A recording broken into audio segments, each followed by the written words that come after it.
I want to address something dear to my heart.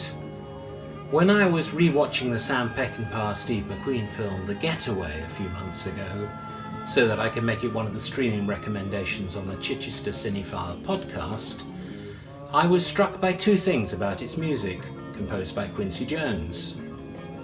The first was how much the closing credits sounded like music while you work, only slower if you're that old.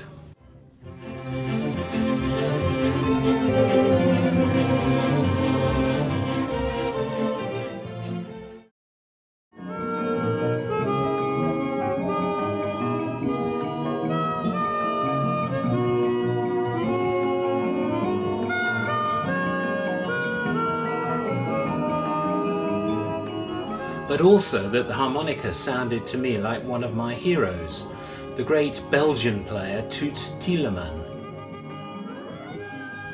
I checked, and it was, but it led me to thinking about the use of harmonica in film. The harmonica has been around in various forms since the early 19th century. It's an extremely moody and versatile instrument. It can be light, jazzy, melancholic, urban, rural, clean, dirty, etc., etc. The choice of harmonica and the way it's played can set a scene instantly. In very simple terms, there are two types of harmonica that we need to talk about. There are others, of course. First is the chromatic, which has a button on the end to get some of the notes, and tends to sound a bit sweeter and fuller.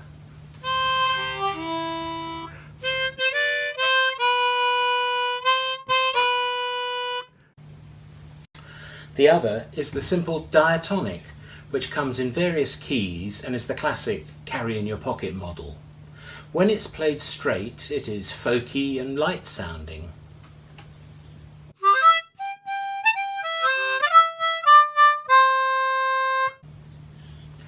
But then there are other ways to play it. Blues players discover that if they played it in the wrong key, sucking more than blowing, often through the wrong sort of mic and the wrong amplifier, the same harmonica got the sound they were looking for.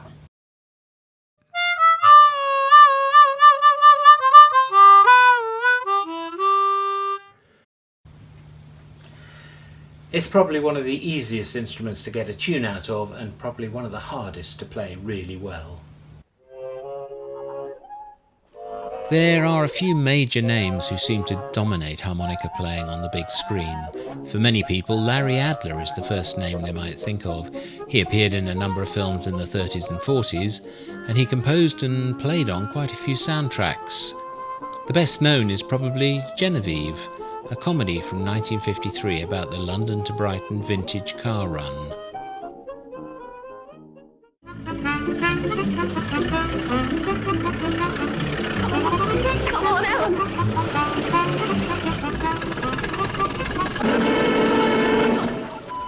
The music is jaunty and fun, and almost as tweedy as Kenneth Moore's suits. Oh, come on! Hurry! Come on, come along!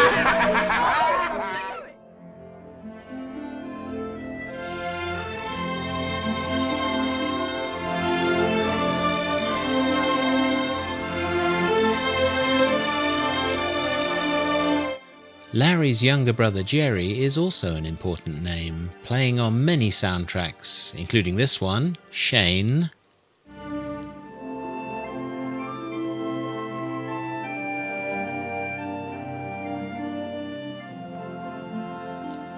plus High Noon, Mary Poppins and My Fair Lady. His other significant role was making sure actors pretending to play looked as if they actually were. Tommy Morgan played on more than 500 soundtracks and is said to be the most listened to harmonica player, although you may not know his name. His CV runs from Seven Brides for Seven Brothers through Rio Bravo, this one, Purple light in the canyon, that's where I long to be with my sweet good companion, just my right. How the West Was Won, The Cincinnati Kid, to Cool Hand Luke, here.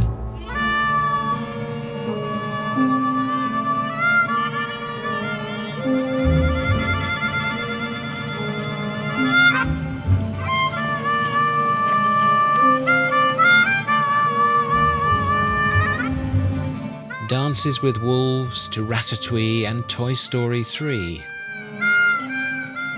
You might notice the number of westerns in that list. It's not easy to ride the range or go into battle with a violin or a tenor sax on your back, but a harmonica is as portable as they come. When a film needs some realistic music that might actually be there, it's an obvious choice.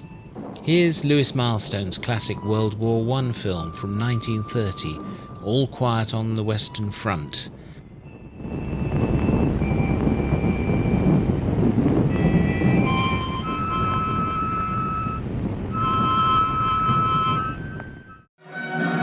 And here is a harmonica in World War II in The Story of G.I. Joe. Hey, what do you got in the package? Something to eat? I don't know. Well, open it. How are you going to find out if you don't open it? It's an idea.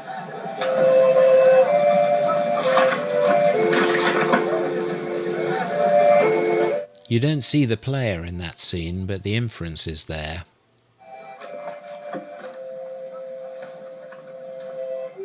And it's the same with westerns. High Noon, for example, Jerry Adler.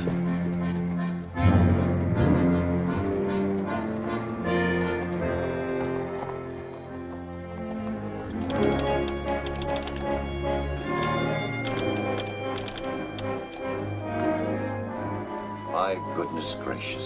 The harmonica seems made for the campfire scene.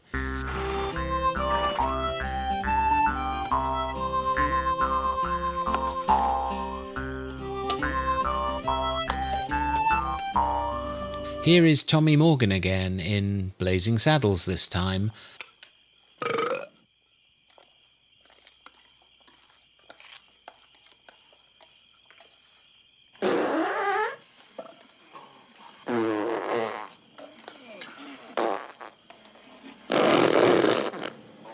Sorry about that. Sticking with comedy, here are the Marx Brothers in Go West.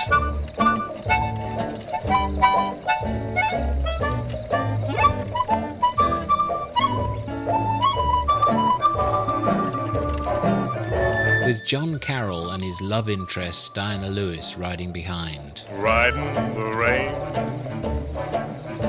together. Not a western as such, 1967's The Flim Flam Man, also known as One Born Every Minute, has George C. Scott as a con man in the Deep South, and a harmonica clearly points out the geography in Jerry Goldsmith's title music. Come on. Take it easy now. Much obliged. There. That's Tommy Morgan again, of course.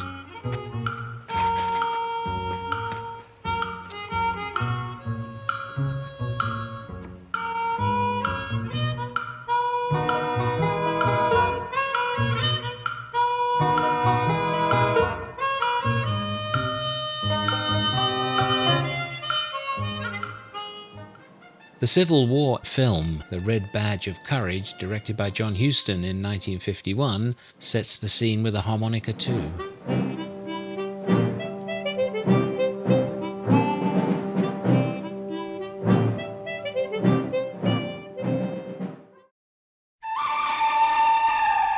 That leads us to one of the most significant users of the harmonica in westerns, Ennio Morricone.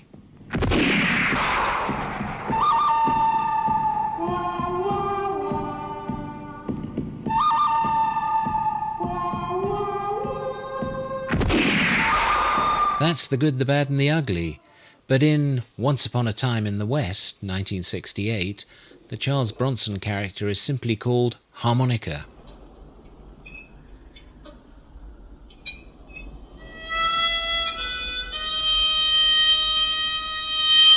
Pick it up.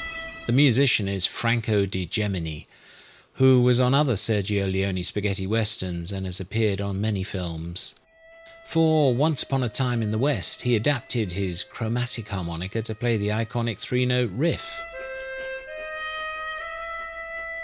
Purists may wonder why Charles Bronson is shown with a diatonic, but the effect is dramatic nonetheless.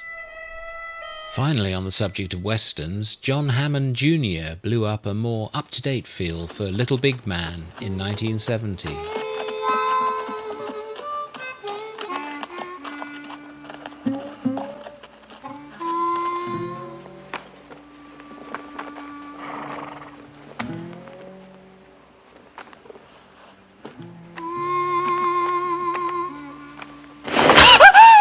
But it's not just muddy trenches and western trails. Fred Astaire picked up a chromatic and danced with it in 1938's Carefree. I'm not sure he was actually playing.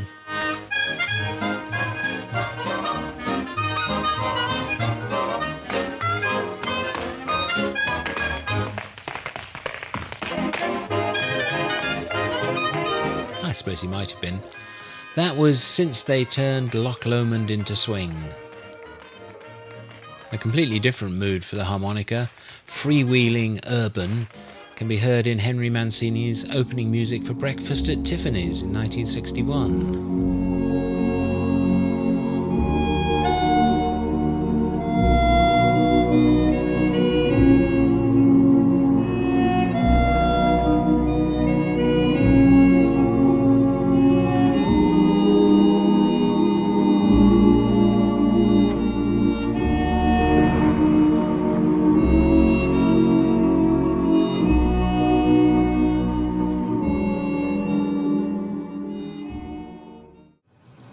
Okay, folks, nothing to worry about. Just a little illness. We'll be in Miami in just a few minutes. Or a world-weary city feel with Toots Thielemans for Midnight Cowboy.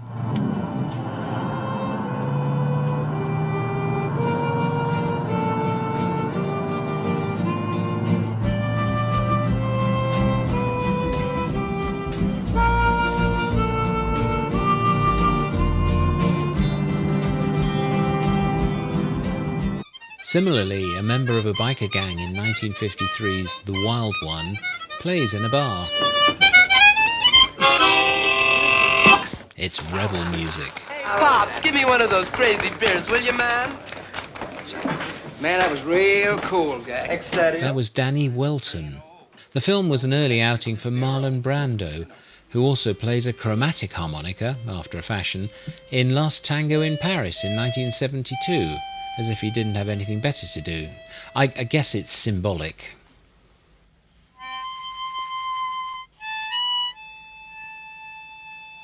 Why don't you go back in America?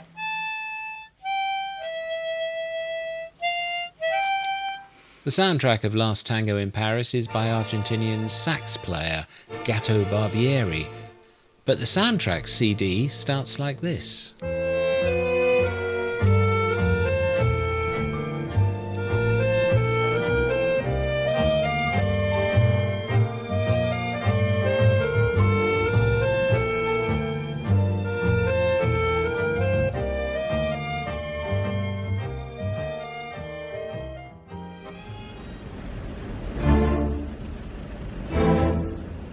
Back to Toots Thielemans, another mood entirely was created for Jean de Florette and Manon des Sources, the magnificent Marcel Pagnol adaptations in the 1980s, conjuring up rural France just after the First World War.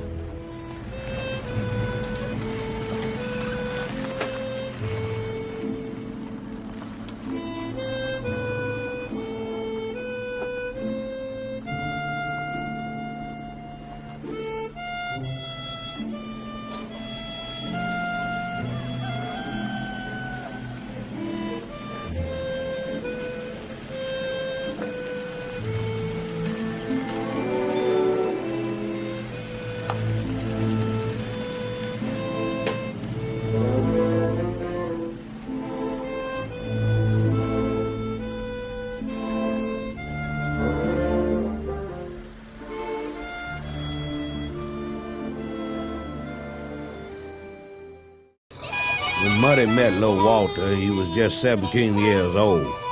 But he was the greatest harp player that ever lived. That's it.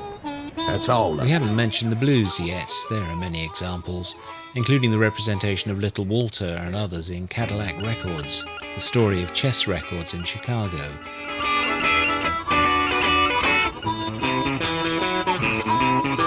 Give me $1, you let me strum that guitar. I can bust more than your $1. Give you $2. Go ahead, honey.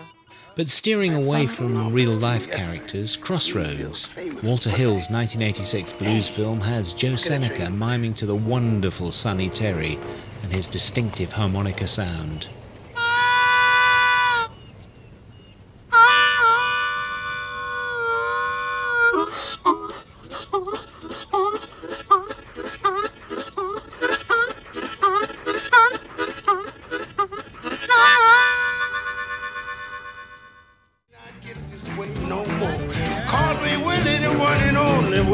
And John Duke Logan.